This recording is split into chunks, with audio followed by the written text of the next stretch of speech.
Well, first, I think it's actually with girls, the fraternity house, because like you said in the book, you'd have 150 girls over to a fraternity house of 50 guys, and then your room's right around the corner. I used to do this at the fraternity, and it was like the greatest gift known to man at that point. I mean, I'd gone from high school where I couldn't get into the keg parties because I wasn't cool to literally hundreds of girls coming over to your fraternity house after you had gone to their dorm to give them a poster the day before because I was a pledge and I had to do that. So you already had contact with the girls. They're coming over. You're the man in the party. You're getting behind the bar, the beer, and guess what? I got a room. If you had a CD player in your room and a sofa, then you were the man. And it's like, but the setup is why we got there, because you had the social proof, you had the ratios. I guess you saw that, and then you did it as well in poker now with this perception and this image. Can you talk 100%. About the setup? Yeah, no, it's funny, man. I actually think that it started going through SEAL training. I call it SEAL training. Nobody knows what the fuck BUD/S is, so I just call it SEAL training.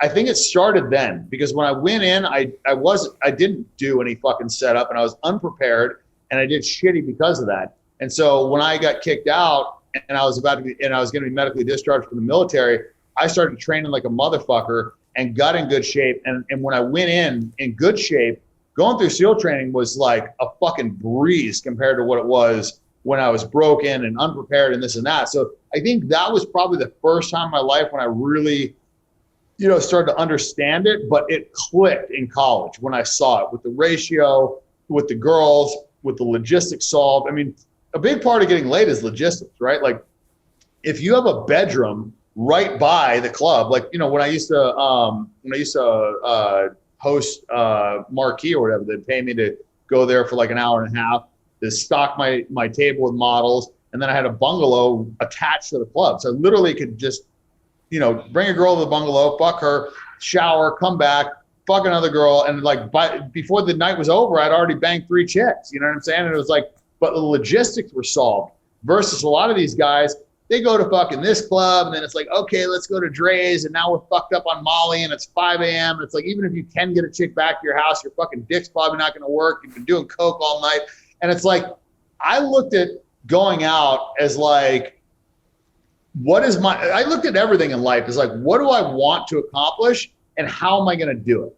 Right? Like when I went out, my goal was to get pussy. That was it. I didn't want to fucking dance. I didn't want to talk to my friends with fucking earplugs in and pay $10,000 to fucking do it. I went out to get pussy. That was the reason I went out. So, I figured out the best way to, make that happen. It was to go to the club, already bringing hot girls, preferably 2 or 3 that already want to fuck you because they're going to bring jealousy and it's going to be social proof and girls are going to see that. And because those hot girls want to fuck you, then other hot girls want to fuck you. And it's a little snowball effect, right? And then you have to have logistics solved. Like, okay, where are you actually going to fuck them? And how are you going to get there? And how do you do that early on? Because too many guys wait late and then the girl gets too fucking sloppy or the guy gets too drunk or, whatever, right? So it's like, get it done, as soon as you possibly can and then go get it done again and whatever. So like, I don't know, man. I look at, that was my talent in life. Is like, I figured out what I wanted and then how to fucking get it.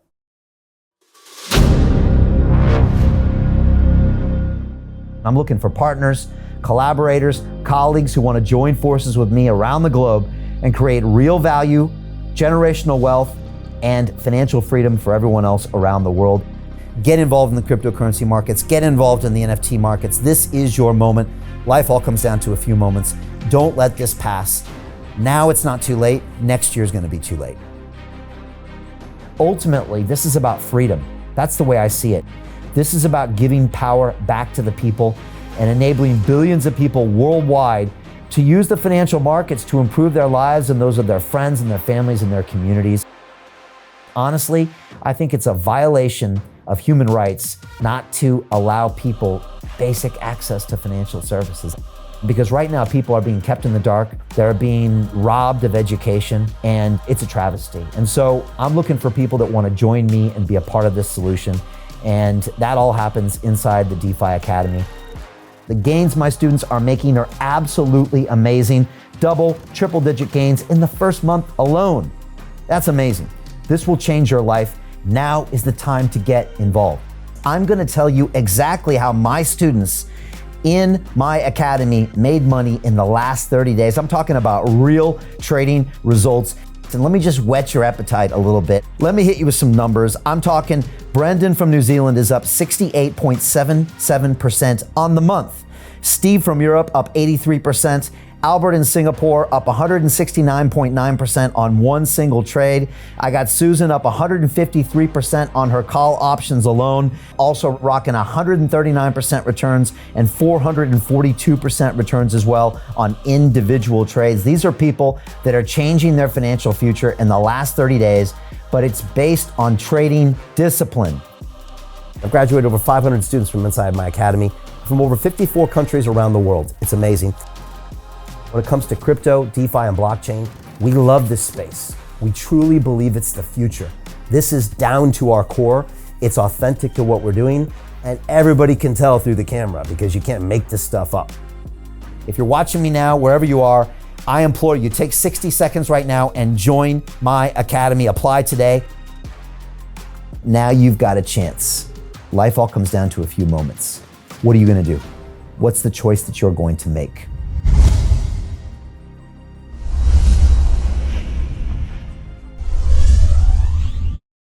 That's what I was good at. I couldn't play a fucking guitar. I couldn't fucking, throw a football, whatever. My talent was I could figure out what I wanted and how to get it.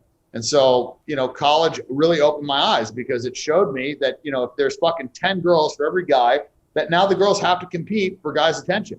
And those girls are going to that party like they just left their parents' house. They haven't fucking been on their own. They've been being told what to do their whole fucking life. They've been being judged by every fucking asshole in high school.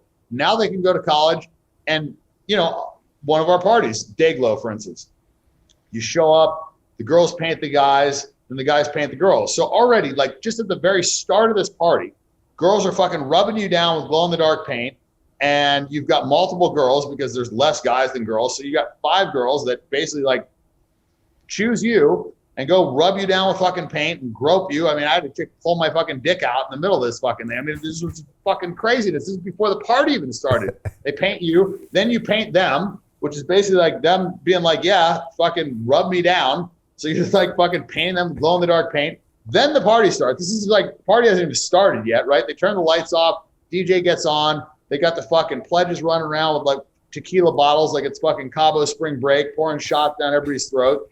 Now you're glowing in the dark, but people can't really like see too much. So chicks would be sucking your dick on the dance floor. We had like Hummer Hut set up where like, if you want to take a chick to bang her, like, get your dick sucked, that was like around the fucking party. So that like logistics were solved, right? And then at the end of the party, you have to end up in the shower. You're not going to fucking drive home in your fucking Civic covered in goddamn glow in the dark paint, right? So everybody ends up in the shower. Shower ends up turning into a fucking orgy because, girls see, their friends getting banged out by dudes, and it's fucking guys, it's all threesomes or foursomes or whatever because there's so many more girls, and the girls are just watching this and like they're like drunk and they want to get involved, and they see all their friends getting fucked and nobody's judging them, so they don't feel judged. It's like accepted, and because it's accepted, then they want to do it. And it's also like they're having to find a guy, so like them finding a guy is like the prize because the guys were the people in short supply, right? So like girls are now hitting on guys, which changes the whole fucking dynamic immediately. That's the number one mistake guys make, is that they hit on women, right? And so by doing that, it's like playing a poker game with your fucking cards face up. Like the moment you hit on a girl, you're telling her, hey, I'm interested in you and I want to fuck you. You know what that does? That puts you in the category of every other fucking dickhead they've ever met their whole fucking life that wanted to fuck them, that, came up, oh, I think you're so beautiful, can I buy you a drink, blah, blah, blah, blah, blah, right? The moment you do that, they're looking for reasons why to disqualify you, why you're not good enough for them, because they know they got you. They already have you. You've shown them, oh, I want you, and I want you because I want to fuck you, which is like probably the worst thing that you could fucking tell them. Oh, you're so beautiful, can I buy you a drink? AKA, I want to fuck you tonight, can I get you drunk to do so? Like, it's a terrible game, but that's like what everybody thinks is right. It's just not. Right. So anyways, take all that shit out. Now you got the girl chasing you. So now it's like, if you decide to have sex with her, she's gotten what she wanted, as opposed to like, some fucking predatory dude chasing a bitch around the bar all fucking night trying to bang her. And then she does fuck him. And then she's like, got buyer's remorse because I probably shouldn't have banged that guy, blah, blah, blah. Whereas if she was chasing his ass around all fucking night and he had 3 other girls trying to fuck him and she banged him, she's like, oh, well, shit, I beat those other girls. it's a different fucking thought process. And it's very important. And it's something that people just don't realize. And it's one of the reasons why I've been able to get so much fucking pussy is because I understand that concept. And by flipping the script and getting girls to chase you, I mean, that's, you know, the premise of the setup is, you know, just turning it around on its head. Because when a woman is chasing you, you have the power.